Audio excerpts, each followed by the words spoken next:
মা এটা কি আঁকছো? কলপো কদম ফুল। আচ্ছা কদম ফুল কোন কালে ফোটে জানো? বলো তো। বর্ষাকালে।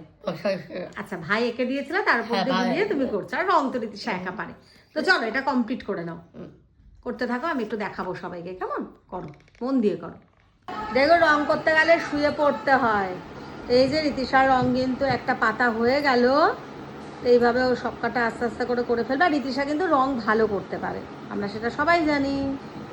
এই দেখুন দিজার আস্তে আস্তে কিন্তু রংগুলো হয়ে গেছে, দেখুন সুন্দর লাগছে দেখতে। আবার উনি হাঁপিয়ে গেছেন, এত পড়াশোনা আঁকা করতে করতে উনি ক্লান্ত, শুয়ে শুয়ে রং করছে, আপনারা সবাই দেখুন। আবে কদম ফুল আঁকা হয়ে গেছে। একে এই ফুলটা নেবে বলো, কদম ফুল।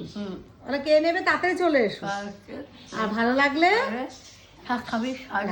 শেয়ার করে দিও। আর সবাইকে লাস্টে কি বলতে হবে?